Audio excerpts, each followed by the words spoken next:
لیکن تم کون ہو؟ تم نے ہمیں بے ہوش کیوں کیا؟ اور اب اس طرح باندھ کیوں رکھا ہے؟ کیا ایکریمیا میں اب ٹورسٹ سے ایسا سلوک ہونے لگ گیا ہے؟ تم لیبارٹری کے گرد چکر کیوں لگا رہے تھے؟ لیبارٹری؟ کیسی لیبارٹری؟ وہاں ایک اونچی فصیل نما دیواریں تھیں اور مورچے تھے۔ مجھے ایک آدمی نے بتایا تھا کہ ان دیواروں میں کوئی دروازہ نہیں ہے۔ میں نے یہ بات اپنی بیوی سے کہی تو وہ مجھے احمق کہنے لگی۔ وہ ذرا گرم دماغ ہے ورنہ ہے اچھی بیوی۔ بہرحال ہمارے درمیان شرط لگ گئی۔ ہم نے دو تین چکر لگائے لیکن واقعی اس دیوار میں کوئی دروازہ یا راستہ نہیں تھا۔ پھر اچانک روشنی سی ہماری کار پر پڑی اور ہم بے ہوش ہو گئے۔ تم ہمارے کاغذات چیک کر لو، چاہے انہیں کافرستان سے چیک کرا لو، ٹائیگر نے جواب دیتے ہوئے کہا۔ اب تم دونوں چونکہ یہاں آ گئے ہو اس لیے اب تم زندہ تو کسی صورت واپس نہیں جا سکتے۔ یہ عورت اگر احمق نہ ہوتی تو میں تم دونوں کو زندہ چھوڑ دیتا، لیکن مجھے یقین ہے کہ اس نے واپس جا کے میرے بارے میں بکواس کرنی ہے، اس لیے تم دونوں کو موت زیادہ بہتر ہے۔ وکٹر، میں جا رہا ہوں۔ ان دونوں کو ہلاک کر کے ان کی لاشیں برقی بھٹی میں ڈال کر جلا دینا تاکہ ٹورزم ڈپارٹمنٹ بھی مطمئن رہے، ولف نے کہا اور مڑ کر بیرونی دروازے کی طرف بڑھ گیا۔ یس چیف، حکم کی تعمیل ہوگی، وکٹر نے جواب دیتے ہوئے کہا، اور ولف تیز تیز قدم اٹھاتا کمرے سے باہر چلا گیا۔ ٹائیگر اس دوران رسی کی گانٹھ تلاش کرنے میں لگا ہوا تھا، لیکن نہ جانے گانٹھ کہاں اور کس انداز میں لگائی گئی تھی۔ یہ باوجود کوشش کے وہ گانٹھ تلاش نہ کر سکا تھا۔ تم اب مرنے کے لیے تیار ہو جاؤ، وکٹر نے واپس آ کے جیب سے مشین پسٹل نکالتے ہوئے کہا۔ کاش ہم اس شرط کے چکر میں نہ پڑتے، ہمیں کچھ مہلت دو تاکہ ہم دعا کر سکیں اور اپنے مقدس اشلوک پڑھ سکیں تاکہ مہاتما ہماری غلطی معاف کر دے، ٹائیگر نے بڑے منتی لہجے میں کہا۔ روزی راسکل اب جب سے اس کے منہ پر ٹیپ چپکائی گئی تھی مسلسل بیٹھی سر مار رہی تھی، لیکن اس کے منہ سے کوئی آواز نہ نکل رہی تھی۔ غلطی؟ کیسی غلطی؟ وکٹر نے چونک کر کہا۔ البتہ اب وہ سامنے پڑی ہوئی کرسی پر بیٹھ گیا تھا۔ یہی راستہ تلاش کرنے والی، اب تم خود بتاؤ کہ ہمیں اس کا کیا فائدہ ہوتا ہے؟ راستہ تب بھی نہیں ہے، تب بھی نہیں ہے اور اب بھی نہیں ہے، لیکن جب موت آتی ہے عقل ماری جاتی ہے، ٹائیگر نے جواب دیتے ہوئے کہا۔ راستہ تو ہے لیکن ایسا نہیں ہے جیسا تم سمجھ رہے ہو۔ کیا مطلب؟ کس قسم کا راستہ ہے؟ ٹائیگر نے بے اختیار ہو کر پوچھا۔ یہ راستہ سمندر میں سے ہے، باس ولف کو اس کا علم ہے، وہ کئی بار اس راستے سے وہاں جا چکا ہے۔ تم بھی کبھی گئے ہو اس راستے سے؟ ٹائیگر نے پوچھا، کیونکہ اب اسے رسی کی گانٹھ مل گئی تھی اور وہ اسے کھولنے میں مصروف تھا، اس لیے اسے کچھ دیر ہی چاہیے تھی۔ باتیں ختم، تم دعائیں مانگنے کی بجائے وقت ضائع کر رہے ہو، وکٹر نے یک لخت مشین پسٹل والا ہاتھ ٹائیگر کی طرف کرتے ہوئے کہا، لیکن اس سے پہلے کہ وہ ٹائیگر دباتا، روزی راسکل کسی تیز رفتار گیند کی طرح اسی سمے توڑتی ہوئی اس پر آ گری اور وکٹر چیختا ہوا ایک دھماکے سے فرش پر جا گرا تھا۔ اس کے ہاتھ میں موجود مشین پسٹل اڑتا ہوا کچھ دور جا گرا تھا۔ روزی راسکل نے وکٹر کے بعد خود بھی نیچے گرتے ہی کلا بازی کھائی اور عین اس جگہ جا گری جہاں مشین پسٹل گرا ہوا تھا۔ اس کے ساتھ ہی دھماکہ ہوا اور کمرہ اٹھتے ہوئے وکٹر کی چیخ سے گونج اٹھا۔ کرسی اب روزی راسکل کے جسم سے جدا ہو کر علیحدہ پڑی ہوئی تھی۔ اسی لمحے ٹائیگر بھی اٹھ کھڑا ہوا، وہ رسیوں کو علیحدہ کر چکا تھا۔ روزی راسکل نے اٹھتے ہی ایک ہاتھ سے اپنے منہ پر موجود ٹیپ علیحدہ کر دی۔ چلو اس ولف کے پاس چلو، روزی راسکل نے دروازے کے پاس دوڑتے ہوئے چیخ کر کہا۔ پہلے ہمیں یہاں موجود دوسرے لوگ ختم کرنے ہوں گے ورنہ ہم مارے جائیں گے۔ آؤ، ٹائیگر نے کہا اور روزی راسکل نے اس بات میں سر ہلا دیا۔ دروازے کے قریب پہنچ کر وہ دونوں رک گئے۔ ٹائیگر نے بند دروازے کو تھوڑا سا کھولا۔ باہر ایک مسلح آدمی موجود تھا، جس کے کاندھے پر مشین گن لٹکی ہوئی تھی۔ ٹائیگر نے یکلخت دروازہ کھولا تو دروازہ کھلنے کی آواز سن کر وہ آدمی بھی پلٹنے ہی لگا تھا کہ ٹائیگر نے اچھل کر اسی گردن پر ہاتھ ڈالا اور دوسرے لمحے وہ آدمی اچھل کر اندر کمرے میں جا گرا۔ اس کے منہ سے اوق کی آواز نکلی اور پھر اس کا تڑپتا ہوا جسم ایک جھٹکے سے ساکت ہو گیا۔ ٹائیگر نے اس کی گردن توڑ ڈالی تھی جبکہ روزی راسکل اس دوران کمرے سے باہر جا چکی تھی۔ ٹائیگر نے اس آدمی کی مشین گن اٹھائی، اس کا میگزین چیک کیا اور پھر دوڑتا ہوا آگے بڑھ گیا۔ اسی لمحے اسے دور سے فائرنگ کی آواز سنائی دی تو وہ اس طرف کو دوڑ پڑا۔ پھر تقریباً نصف گھنٹے کے اندر وہاں موجود 8 افراد ہلاک کیے جا چکے تھے، البتہ وہاں ولف نظر نہ آیا تھا۔ آؤ اب اس ولف سے پوچھیں کہ یہ راستہ کہاں ہے اور اس کی تفصیل کیا ہے، ٹائیگر نے روزی راسکل سے کہا۔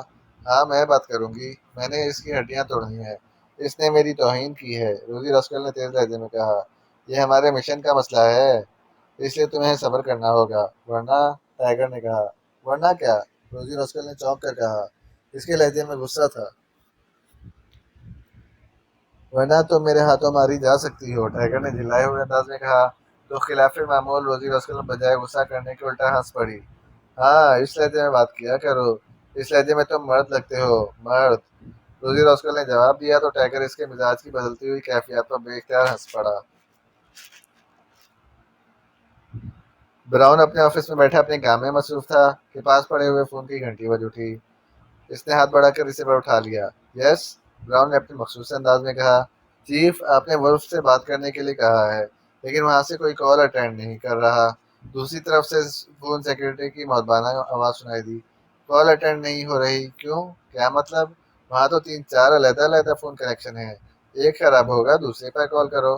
میں نے ہر نمبر پر کال کیا ہے، کسی پر کال اٹینڈ نہیں کی جا رہی۔ فون سیکرٹری نے مودبانہ لہجے میں جواب دیتے ہوئے کہا۔ ویری بیڈ، یہ کیا ہو رہا ہے؟ فرینکسن کو کال کر کے اس سے میری بات کراؤ فوراً، براؤن نے کہا اور ریسیور رکھ دیا۔ ولف نے اپنا سیکشن پوائنٹ ہیلی فیکس کے ایک فارم ہاؤس میں بنایا ہوا تھا، جبکہ فرینکسن اس کا اسسٹنٹ تھا جو فیلڈ ورک کرتا تھا، اس لیے براؤن نے فرینکسن سے بات کرنے کے لیے کہا تھا۔ کچھ دیر بعد فون کی گھنٹی بج اٹھی تو براؤن نے ایک جھٹکے سے ریسیور اٹھا لیا۔ یس، براؤن نے تیز لہجے میں کہا۔ فرینکسن سے بات کریں چیف، دوسری طرف سے کہا گیا۔ ہیلو، براؤن نے کہا۔ یس چیف، میں فرینکسن بول رہا ہوں، ہیلی فیکس سے، دوسری طرف سے مدوانہ آواز سنائی دی۔ ولف کے سیکشن پوائنٹ سے کوئی کال اٹینڈ نہیں کر رہا، کال اٹینڈ نہیں کی جا رہی، یہ کیسے ہو سکتا ہے؟ ویسے میں نے ایک مشکوک جوڑے کو پوائنٹ پر پہنچایا تھا، میں ابھی معلوم کرتا ہوں کہ کیا ہو رہا ہے۔ کیا کہہ رہے ہو؟ مشکوک جوڑا؟ کیا مطلب؟ وضاحت سے بتاؤ، براؤن نے تیز اور سخت لہجے میں کہا۔ سوری چیف، مجھے اطلاع ملی تھی کہ ایک ایشیائی جوڑا مقامی رجسٹریشن والی کار میں لیبارٹری کے 4 دیواری کے گرد چکر لگا رہا ہے، اور وہ دونوں آپس میں ساتھ ساتھ اس طرح لڑ رہے ہیں جیسے ایک دوسرے کے دشمن ہوں۔ میں بڑا حیران ہوا۔ میں نے چیف ولف کو اطلاع دی تو انہوں نے انہیں بے ہوش کر کے سیکشن پوائنٹ پر پہنچانے اور کار کے بارے میں معلومات حاصل کرنے کا حکم دیا۔ میں نے حکم کی تعمیل کی۔ ہم نے اس جوڑے کی کار پر گیزولیس ریز فائر کر کے انہیں بے ہوش کیا اور پھر سیکشن پوائنٹ پر پہنچا دیا۔ کار کے بارے میں معلوم ہوا کہ اس جوڑے نے یہاں کی ایک مقامی کمپنی کے ذریعے اسٹار کالونی میں کوٹھی بک کرائی ہے، یہ کار اس کوٹھی میں موجود تھی۔ پھر چیف ولف نے کہا کہ میں معلوم کروں کہ کال واقعی کافرستان سے کی گئی ہے یا پاکستان کے نمبروں سے، کیونکہ یہ جوڑا کافرستانی سیاح تھے۔ میں نے ریکارڈ نکلوا کر دیکھا تو کال کافرستان سے کی گئی تھی۔ میں نے چیف کو رپورٹ دی، اس کے بعد اب آپ کی کال ملی ہے، فرینکسن نے تفصیل اور وضاحت سے بات کرتے ہوئے کہا۔